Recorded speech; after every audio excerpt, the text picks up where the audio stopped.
Good morning, જય Shri Krishna. New બ્લોગમાં welcome છે. મમ્મી, જય શ્રી કૃષ્ણ. જય શ્રી કૃષ્ણ. જો મારા મમ્મી આવે છે ઢોસા સ્પેશિયાલિસ્ટ. એમાં પણ સાંભાર તો સખત બનાવે. એકવાર આવો ને નિકોલ બાજુ તો મારા મમ્મીનો સાંભાર ટેસ્ટ કરવા આવજો. સાંભારની રેસીપી તમને વિડીયો મળી જશે, આપી દે છે કાલના બ્લોગમાં મળી જશે. બસ ચીઝ નહીં, કારણ કે હું હવે થોડુંક એવું છે. જો અહીંયા બનાવે છે ઢોસા, મસ્ત પેપર. પેલા તને ન ફાવતો કા, ટ્રાય કરતી મસ્ત. ત્યાં ગોકુલમાં ઓલા પણ રહેતા ને પરિમલમાં ત્યારે. હવે તો માસ્ટર થઈ ગઈ છે. અને પપ્પા અહીંયા બેસી ગયા જમવા. બેસી ગયા, જમી લીધું છે. મારી ડીશ ઠંડો થઈ ગયા ચાલશે, પણ મારા ફોલોઅર્સ મારે દેખાડવું પડે. પપ્પા કેવા છે? મસ્ત. હમણાં વખાણ કરતા હતા, વખાણ કરતો મમ્મી સાંભારની કારીગર થઈ ગઈ હે ને? જો બસ ચાલ મદ્રાસી જેવો સાંભાર બનાવે. જો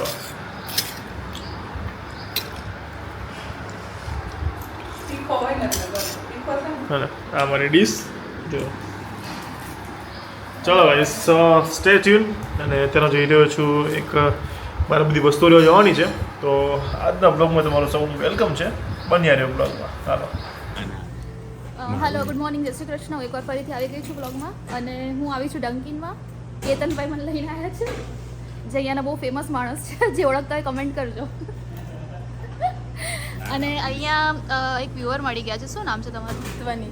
ધ્વનિ. ઓકે, કેવા લાગે છે વ્લોગ્સ? બહુ મસ્ત વ્લોગ હોય છે. Thank you so much. કંઈ કેવું છે વ્લોગમાં તમારી સાઈડથી? વ્લોગ બહુ જ સારા હોય, સમજવા જેવા વ્લોગ હોય છે તમારા. એમાં દીપભાઈના વ્લોગ તો ઓ માય ગોડ બહુ જ મસ્ત. હું ડેલી જોઉં છું. Thank you. અને ઇન્સ્ટાગ્રામના વિડીયોઝ કેવા લાગે છે? ઇન્સ્ટાગ્રામના મોટિવેશનલ વિડીયો પણ બહુ મસ્ત હોય છે. Thank you. એટલે ખાલી દીપના જ ને, મારા નહીં? ના, તમારા પણ બંનેના. તો વાંધો નહીં. બંનેના. Thank you. ચલો ભાઈ, અત્યારે હું શોપિંગ કરીને આવી ગયો. બહાર તમે તડકો જોયો, ગજબનો તડકો છે. એમાં પણ નિકોલમાં બધી જગ્યાએ ખોદકામ કર્યું છે. તો ધૂળની જે ડમરીઓ છે ઉડી સીધી મોઢા ઉપર ચોટી જાય. અને જો સ્કિન કેર પ્રોપર ના કરીએ એટલે સીધું એને ડાર્ક સ્પોટ થઈ જાય. તો એનું સોલ્યુશન શું? તો એના માટે હું યુઝ કરું છું આ Himalaya dark spot clearing turmeric face wash. Turmeric, yes, હળદર. આપણને તમને બધાને ખબર છે કે આપણી સ્કિન માટે કેટલી સારી છે. તો યસ, આ ફેસ વોશ એના લીધે બનેલું છે. ચાલો હું તમને યુઝ કરીને દેખાડું. આ ફેસ વોશ પ્યોર ટર્મરિક અને લિક્રીસથી બનેલું છે, જે તમારા ફેસ પરના કાળા ડાઘને દૂર કરે છે અને નેચરલી ગ્લો કરે છે. આ ટ્રસ્ટેડ અને તમારી સ્કિન માટે સેફ છે. સ્વર્સા કોલ્ડ પ્રેસ એક્સટ્રેક્શનથી બનેલું છે, જે ટર્મરિકના ગુણધર્મને જાળવી રાખે છે અને તમારી સ્કિનને ડ્રાય નથી થવા દેતા. બેસ્ટ રિઝલ્ટ માટે તમારે દિવસમાં 2 વાર સર્ક્યુલર મોશનમાં ફેસ વોશ કરવાનું છે. તો સી ગાઈસ, તમને લોકોને ક્લિયર દેખાતું હશે. ટર્મરિક જે ક્લિનિકલી અને નેચરલી પ્રૂવ છે.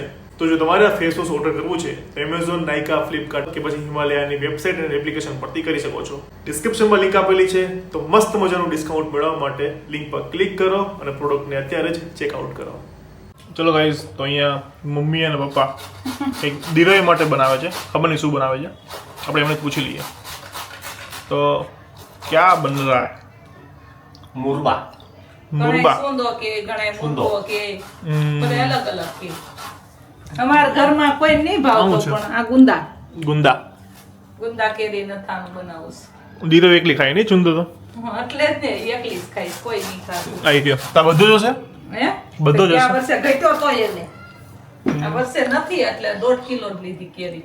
આ બી 1.5 કિલો ખાંડ આવે, 3 કિલો કે મુરબો થાય. આ ટિંડોરા છે એના?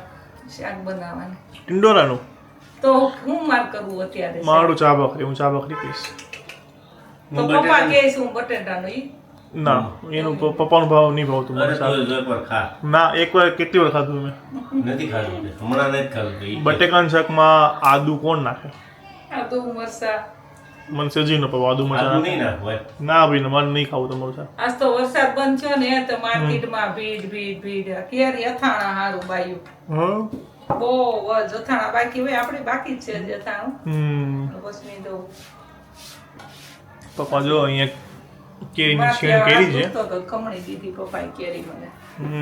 મમ્મી આજ મેં જોયું, મેં એક પોતું કરવાનું રોબોટ મળે, લેવા આપણે? એ નથી આવતું 1500 રૂપિયાનું. કાંઈ લેવાનું. ના, 1500 રૂપિયા ના આવે. એ 1500 રૂપિયાનો સસ્તો આવે એટલે કાંઈ ન આવે. એવું 1500 માં કાંઈ નથી આવતું. હા, તો કોઈની પાસે છે તમારી પાસે તો જોજો. મેં આજ વિડીયો જોયો, બહુ મસ્ત હતો. હા છે કચરો વાલ નાખે. બતાવ્યો હતો. હા, એને જ જોયો તો મેં, એ યોગેશભાઈ પાસે તો પારુગુરુ પાસે. હા. પણ કેવું કે કચરો વાલ નાખે અને પોતું કરી નાખે અને 3-4 દિવસમાં તમારું ઘરનું સેટ થઈ જાય ને પછી તો બહુ મસ્ત કરી નાખે. એ આખો રોબોટ જ આવે. આ પણ સારું ને, તારે કચરો અને પોતે કામ થઈ જાય તો એવું થઈ અનુબેનને જાય. બંધ કરી દેવા છે એમ કહેતી હતી. લે તાર પપ્પાને કાઢ્યો. હું કાંઈ નહીં બોલો. અમારા એરિયામાં ખબર નહીં, કામવાળા બેનની બહુ આમ અછત છે, આવતા જ નહીં કોઈ. આવે પણ રજા પડે વધારે. તો કોઈ પણ હોય આવું રોબોટ તો કયો કે કેવો રિવ્યૂ છે, અને જો સરસ હોય તો મને ઇન્સ્ટાગ્રામમાં દીપ પદમણીમાં મને શેર કરો તો હું ચેક કરી લઉં, તો મમ્મી માટે મંગાવી લઉં. એટલે એમને એક કામની શાંતિ. બરાબર ને મમ્મી? કામવાળીને કોઈ દિવસ અનુબેનને પૂછજે, મારી મમ્મી કઈ તમને કહેશ. કોઈ દિવસ હું બોલી નહીં હોય અનુબેનને. અનુબેન કામ બહુ મસ્ત કરે છે અમારા, હે ને? બહુ મસ્ત કરે. તો કોઈ આપણે અનુબેનને જોયા નહીં હોય પણ નહીં જોયા હોય, એક દી બતાવી દે. ક્યાંક નો દેખાડીશ. અમારા ઘરે છે, અમને કામમાં હેલ્પ કરવા આવે છે ને, એમને દેખાડી દઈશ. બહુ મસ્ત અનુબેન પોતા કરે, હારા કરે છે, ખોટું નહીં કહેવાનું. હમ. કોઈ દિવસ હું એને બોલી નથી, આવે છે. આપણે સારું નહીં તો આપણે ખોટે ખોટું શું કામ બોલવાનું? ના કોઈ દી. એ આપણી ઈ માણસ જ છે, એને થોડું કહેવાનું. હા બરાબર. એ તો કામ શરૂ કરતો હોય, બહુ થઈ ગયું. જો ચીકણું ચીકણું આથાણું બનાવે છે કે સંભારો? આમાં ખાટા પાણી નાખવાના. આમાં રાખી આમાં હા જો. થળિયા હતા નાખી. અને પપ્પા, ભારત પાકિસ્તાન યુદ્ધ ચાલે છે, શું કેવું તમારે? 4 દિવસમાં પૂરું કરી દે પાકિસ્તાન. 4 દિવસમાં એમ કહે છે મોદી સાહેબ, 4 થી 5 દિવસમાં. હા, ચૂંટણી આવી ગયા છે અડધા તો. ઈ બધું છે ને, આ ન્યૂઝમાં જે ચાલે છે, ન્યૂઝમાં આવે છે, પછી સોશિયલ મીડિયા ઉપર તમે જે પણ વોરની અપડેટ જોવો છો ને, 90% ફેક છે. અહીંયા બોમ્બ નાખી દીધો, અહીંયા બોમ્બ નાખી દીધો, કોઈ વેરીફાઈડ ન્યૂઝ નથી. તમે વિચારો કે આટલું મોટું થયું હોય ને તો ગવર્મેન્ટ છે ને, ઓફિશિયલ્સ આપણને એ પબ્લિકને માહિતી આપે છે. એટલે આ લોકો જે ન્યૂઝવાળા બધા છે ને, ટીઆરપી લેવા માટે, ખુદનું આગળ વધારવા માટે કંઈ બી ન્યૂઝ નાખે છે. આખો દિવસ હું ન્યૂઝ કાલે જોતો હતો ને, કાલે હું આપણે તો શું જોઈએ, તો ન્યૂઝ ચાલુ કર્યા ને એટલે બેકગ્રાઉન્ડમાં પેલો સાયરન વાગે, હમણાં લાગે કે હમણાં બોમ્બ ફૂટશે ને, તો ત્યાં સ્ટુડિયોમાં બોમ્બ ફૂટશે. અને બીજું કે 2 મિનિટ થાય ને કે ઓહો અહીંયા આ એરિયામાં જઈને બોમ્બ ફોડ્યો, ઇન્ડિયાએ આ એરિયામાં જઈને ડ્રોન ફેંક્યું. કંઈ જ નથી થયું. નથી કાંઈ કરાચીમાં કર્યું, ક્યાંય નથી કર્યું. હજી એટલી બધી એવી હાર્ડ સિચ્યુએશન નથી થઈ, પણ આ લોકોએ એવી ક્રિએટ કરી દીધી છે અને લોકોને ડરાવી દીધા છે. એટલે કોઈ પણ વસ્તુઓમાં અત્યારે વિશ્વાસ ના કરશો, ડરવાની જરૂર સેજ પણ નથી. કોઈ જ ફ્લાઇટ કોઈ એવી કેન્સલ નથી થઈ. યસ, હા ડીલે થઈ છે અને અમુક કેન્સલ થઈ છે કે જે એની ઉપરથી જાય છે, પણ બધી એરપોર્ટ બંધ નથી થઈ, એવું કાંઈ નથી થયું. સો ગાઈઝ, ડરશો નહીં અને આવી બીજી ન્યૂઝ જે ચાલે, અફવાઓ જે છે, એમાં વિશ્વાસ ના કરશો. અને હું તો એમ જ કહીશ કે ન્યૂઝ જોવાનું બંધ કરો થોડા દિવસ માટે, કારણ કે ન્યૂઝવાળા જ છે ને વધારે ડર ફેલાવે છે. 95% ફેક ન્યૂઝ આપે છે લોકો. એ લોકોને બોલો આ દેશનું યુદ્ધ ચાલુ છે, એમાંય આ લોકોને કમાઈ લેવું છે ટીઆરપી લઈને. તો એ લોકોનું કામ શું છે કે સાચી ન્યૂઝ પબ્લિકને દેખાડવી અને પબ્લિકને જાગૃત કરવી. પણ છે બધું ચાલ્યા કરે, શું કરીએ હવે આપણે? આપણા હાથમાં કંઈ છે નહીં, આપણે તો નાના માણસો. આ બધી મોટું છે બધું, તો કર્યા કરે એના રીતે. આપણે કેવું કે આંખો ખુલ્લી રાખવાની, આંખો બંધ કરીને વિશ્વાસ નહીં કરવાનો એની વાત ઉપર. ઓકે, તો ચાલો બન્યા તે બ્લોગમાં. દેરાવી હમણાં અત્યારે તો એને ત્યાં રાત છે, તો કરીએ વાત. ચાલો ગાઈસ, પપ્પાએ આપી મને, મમ્મીએ આપી મને કમેન્ટ કે આજ કમેન્ટ તું વાંચી લે. અને પપ્પા જોઈએ મસ્ત થાકી ગયા, સૂઈ ગયા છે. ક્યાં ગયા? અહીં ગયા. હોઈ જાઓ પપ્પા. અને અહીંયા જો બેઠો છે યુએસએ વાળો, યુએસએનો જમાઈ બેઠો છે અહીંયા. માર્વેલનું ટી-શર્ટ. ઓકે, જો આજે મસ્ત મજાની કમેન્ટ્સ બધી આવેલી હતી. ક્યાં ગયું? કારણ કે બહુ ટાઈમ પછી બ્લોગ મૂક્યો હતો એટલા માટે. તો છે શ્વેતા યાદવ, જય શ્રી કૃષ્ણ દીપભાઈ, અમને તમારી બહુ યાદ આવી. કેમ છો તમે? અંકલ એન્ડ આંટી, હર્ષિલભાઈ, દિરાવી ભાભી પણ મજામાં હશે? મજામાં છો ને તમે બધા? યસ, અમે એકદમ મજામાં છીએ. ડાયાભાઈ પંચાલ, ભાઈ તમારી યાદ તો બહુ જ આવી, પણ તમારા જૂના બ્લોગ જોઈને અમે અમારું મન બનાવી લીધું હતું. અને પછી રડવાવાળો ઇમોજી મૂક્યો છે. સાચી વાત છે ડાયાભાઈ, સોરી બટ કેવું શું કરીએ યાર, કે હવે બધાએ કામમાં એટલું બધા હતા અને કન્ટેન્ટ બી એટલું બધું નહોતું કે વિડીયો શૂટ કરી શકે, કારણ કે હું કામમાં હતો તો શૂટ કોણ કરે, મારા સિવાય કોઈ શૂટ કરે નહીં. બરાબર, સમજી ગયા ને તમે ભાઈ તો કઈ કરતા કે હું કોની સાઈડ ઈશારા કરું છું, એટલે આવું થાય. યુએસએનો જમાઈ. ઓકે, અને ત્રીજી કમેન્ટ છે કેમ ગયું, હની પંચાલ, બહુ જ યાદ આવી ભાઈ તમારી, બ્લોગ નહોતા આવતા તો મજા નહીં આવતી, કલાક ચેક કરું કે બ્લોગ આવ્યો કે નહીં. યસ ગાઈઝ, હું કમેન્ટ બધાની રીડ કરતો તો રાતે આવીને, સો ખબર છે. અને લાસ્ટ આજની વાત વાંચી લઈએ કે અગ્રવાદ સેજલ, ખૂબ સરસ તમારા જૂના બ્લોગ, હું આખા દિવસમાં 15-20 જોઉં છું. ઓહો, સાચું ખોટું? ખૂબ જ મજા આવે છે અને મને એક વસ્તુ ખૂબ ગમે છે, અત્યારના સમયે કોઈને ગમતું નથી. આવા સમયે તમે ફૂલ ફેમિલી સંપીને રહો છો, તે બધાને શીખવા જેવું છે. Thank you so much Sejalben, છેલ્લે જે લખ્યું બહુ જ સરસ લખ્યું છે. અને યસ, 10 દિવસ બ્લોગ ના આવ્યા તો એ બાને તમે અમારા જૂના બ્લોગ તો જોઈ લીધા, જે લોકો નથી જોયા જોઈ આવજો. યુકેમાં બહુ સરસ મજાના આખું યુકે ફેરવી દીધું છે, પેરિસ પણ ફેરવ્યું છે, ડિઝનીલેન્ડ પણ લઈ ગયો છું.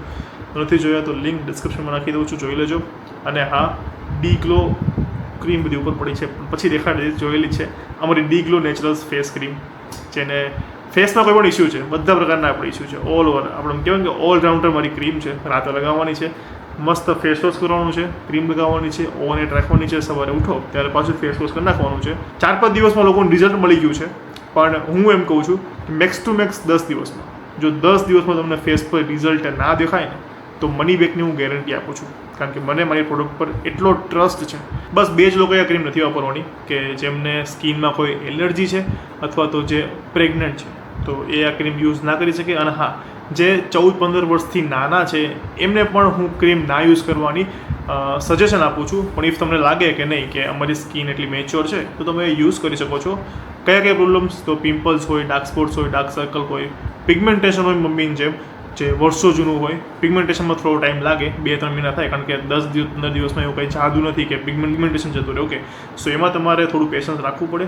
બાકી પિમ્પલ્સ છે તો આમ જ નીકળી જશે. ઓકે, અને ફેસ વ્હાઇટ પણ થશે, સ્કિન ટોન, એટલે વ્હાઇટ મીન્સ કેવો કે તમારો જે ઓરિજિનલ જે સ્કિન હોય ને, જે ટોન એ પાછો આવે, નહીં કે તમે આખા બ્લેક તમારો ટોન હોય ને સ્કિન ટોન હોય ને પછી તમે એના વ્હાઇટ થાવ, એવી કોઈ ક્રીમ નથી, કારણ કે એ તો અલગ જ વસ્તુ છે. સો આપણી જે ક્રીમ છે એનાથી તમારો જે ઓરિજિનલ જે તમારો સ્કિન ટોન છે ને એ જ તમને પાછો લાવી દે, જે તડકામાં તમારી સ્કિન બ્લેક થઈ ગઈ હોય એને ગ્લો કરી આપે. ઓકે, તો જેમને ઓર્ડર કરવી છે નીચે વોટ્સઅપ નંબર આપું છું, વોટ્સઅપ પર અત્યારે જ મેસેજ કરો, ફ્રી હોમ ડિલિવરી થઈ જશે ઓલ ઓવર ઇન્ડિયામાં.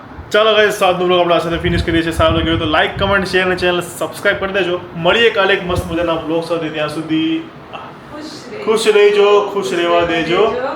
જય Shri Krishna. Bye bye bye.